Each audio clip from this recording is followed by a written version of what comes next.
Lawrence here. Welcome back, and I'm very excited today to present episode number 2 from Marketing for SaaS Companies. I'm very excited here to present episode number 2, and today we have a very special guest. His name is Trevor Longino. Yes, he is the owner of Crowd Tamers.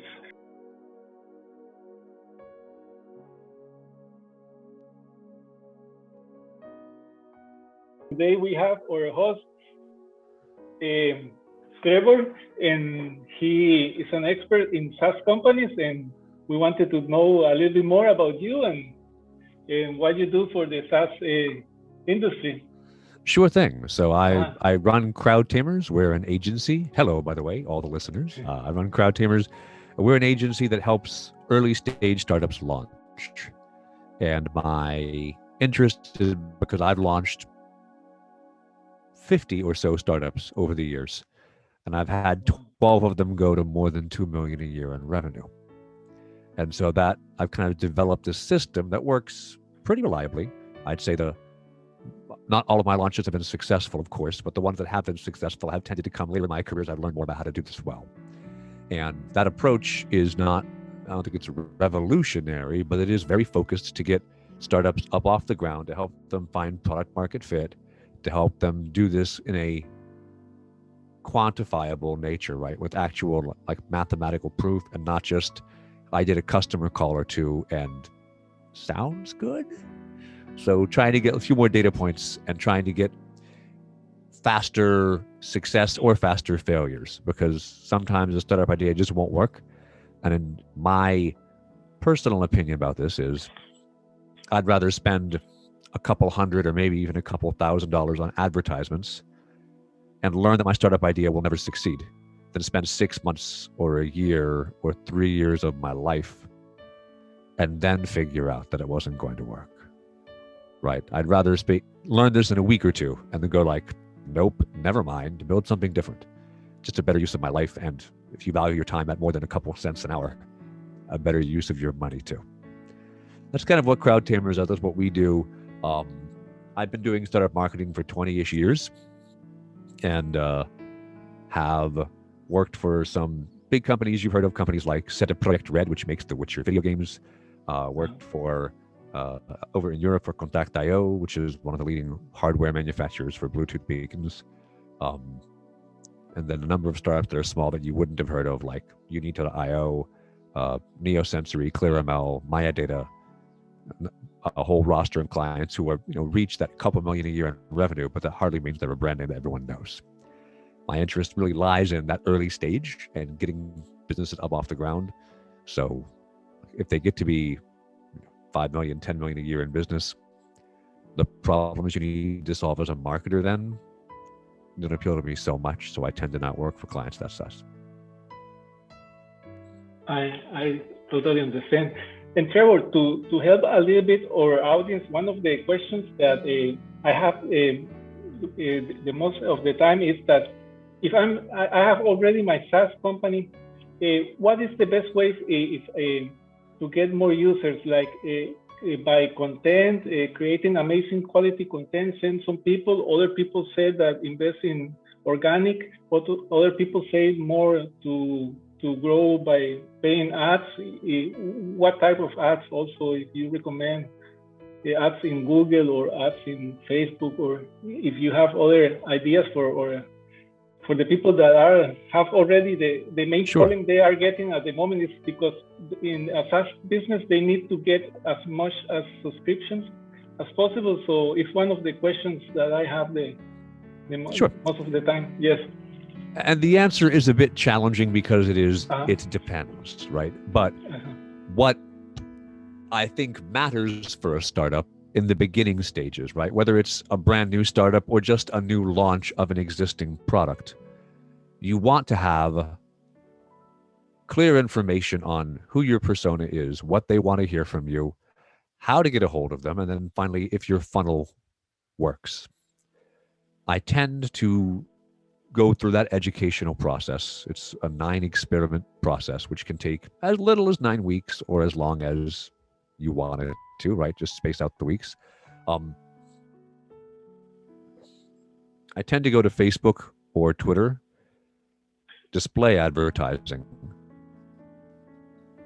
as a fast, affordable way to test an idea. So I was just talking to somebody who has made a new way to deploy Django apps on a server with very few configs, right? Very niche market.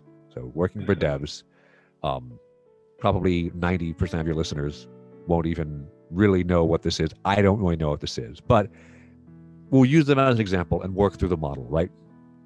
So selling Django apps for devs, or selling a tool to configure Django apps for devs. All I know about Django is its server architecture, right? It's how you actually serve up some files for people to view. Okay.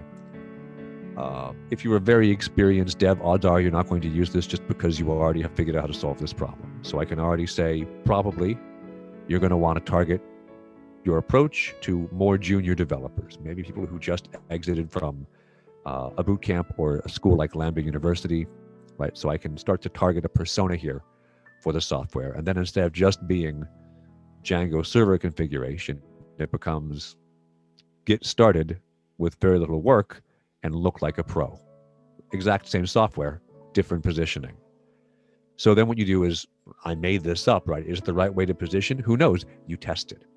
And so you find, can I get an audience on Facebook of developers who are under the age of 30, who have attended one of these, top 10 most popular bootcamp programs, or who are fans of Free Code Camp or any of the big open source code educational systems? And if you are, can I serve an ad to you that says, hey, set up your Django apps like a pro in 3 minutes? Okay, sure. Do we get the clicks, right?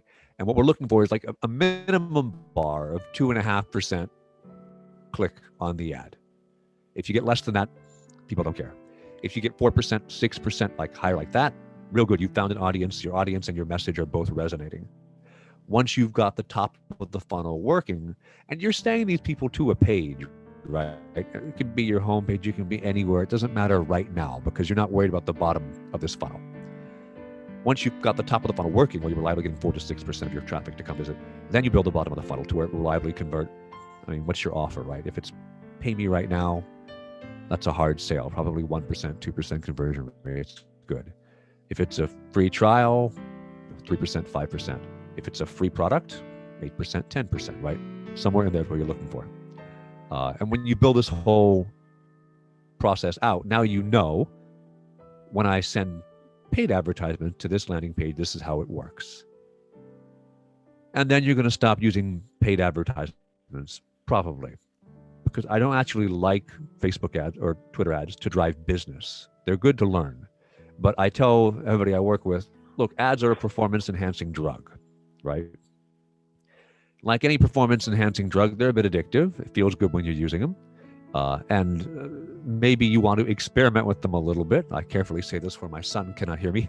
Maybe you want to experiment with them a little bit to learn something useful, but then you have to get off the smack, right? Find some other channels that'll help you grow. Now, Google search can actually work pretty well because that's intent-based advertising, right? Someone is searching, how do I build a Django app? And you say, hey, do it in 3 minutes like a real pro. Okay, I'm looking for a service that does this, right? It's very different than just saying, I know you're a developer, here, look at this ad.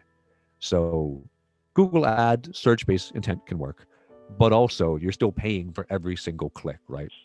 The two most profitable long-term channels for marketing, content and email. Email has been for 30-something years the highest ROI channel year, forever. Because once you've got someone's email address, right, what's it cost to send to them? 1,000th of 1 cent? Okay. Right? It's real easy to get a positive ROI on that. Once you know you've got the right audience, you know you've got the right message. But until you've done the experiments to find that out, you might write something and no one cares. Right? So you've got to learn first. And you can learn real fast. You can do this. You can learn enough to at least see what language resonates, what messaging you should bring, and who you should talk to in a month, for a couple $100, you'd be a sucker to not do that before you start a big content engine. Then you write content, right? Every week, multiple times a week if you can. Gary Vaynerchuk has a machine that he writes basically one post a day himself, and then he has an army of assistants who breaks it up into each thing he writes gets him, I think, 20 or 30 posts, right? He writes one medium-sized 500-word blog post, or he records a video, right? And it spreads into 30 or 40 pieces from there. Now that's a finely honed, massive, whirling confabulation of a content machine that nobody listening to this podcast will have in place. But what you can do is say, look, I'm going to read something interesting in my space and I'll write a reaction to it, right? And on that reaction, I can record a video like this, or I can make some tweets out of it, or I can make a graphic on someplace like Canva. I can use several different ways this exact same piece of content, so that I have to do one thing a week, and then my content runs from there. Because all your startup founders, they're busy, right? They're not going to want to have to spend an hour every day working on content marketing. So put those pieces in place once you know the right language, once you know the right messaging, and then you're able to build up from there into something that will perform for your audience. What do you think about the SaaS companies? They need to create also a explainer videos, so that explainer videos could also be a good marketing tool for getting new subscriptions also in a SaaS business, or they can use also other ways. So explainer videos are bottom of the funnel content, right? And when you think about how you want to build content marketing, and of course your content should be capturing emails, right? I didn't mention when you're building your content engine, right? And of course you're capturing emails that I mentioned kind of as part of this, so you have that high ROI channel. You top of the funnel is looking for something that is somebody who has your problem that you solve, but isn't necessarily searching for the answer to it yet. You write content for them. So in our Django app here, right, you would say, here's 4 common config files for how to build a copy of Twitter, right? Build your copy of Twitter. Here's off-the-shelf pieces. Here's all the commands you run. There you go. People who are searching for something for a portfolio, right? They might want to be able to say, oh yeah, I copied Twitter with Django. Here it has, streaming video and pull refresh and whatever other features you need. And then when they come to our blog, we can, at the bottom of the blog post say, hey, our tool does this for you. You don't have to spend 30 minutes going through our setup. You could do it in 3. Okay, so top of the funnel. Middle of the funnel is you're solving the problem for your audience, but not how to configure your Django apps. Here's a directory of Django configuration. So it's 50 pieces of content. Bottom of the funnel is, and now that you've read the top of the funnel and the middle of the funnel, here's how something works, right? That's an explainer video. That now we say, this is the way to do it. Look at the video where we show you how to use our tool. Okay, I'm on board. I don't super like explainer videos as sales content. They scale, right? That's the reason you do them, is because you can have someone watch an explainer video at 3:30 in the morning your time and then sign up. But explainer videos, it's really easy to turn them into a bad product demo. And if you've been on a sales call for any SaaS software where you have to sit through the sales call before you can buy it, 90% of the time, they'll say, great, let me do a demo. They share the screen, they click around, they show you 30 things. You have no idea what's going on. you don't really care out of time wondering what he clicked on and trying to stay awake. A good sales demo starts with 5 to 10 minutes of what are your problems? What do you need solved, right? What brought you to reach out? And then once I've heard all those questions and I've heard all the answers to the questions, I can say, great, let me show you how to do exactly that in the tool. You can't replicate that experience very well in an explainer video. So they're way lower conversion than a good sales demo. But you can make several explainers where you say, I know my user, I know my persona, I know my use case.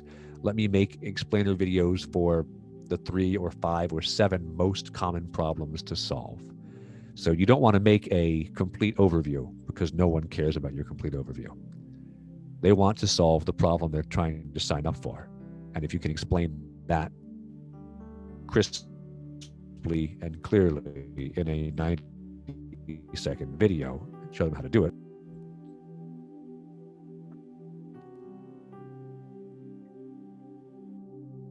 That could be.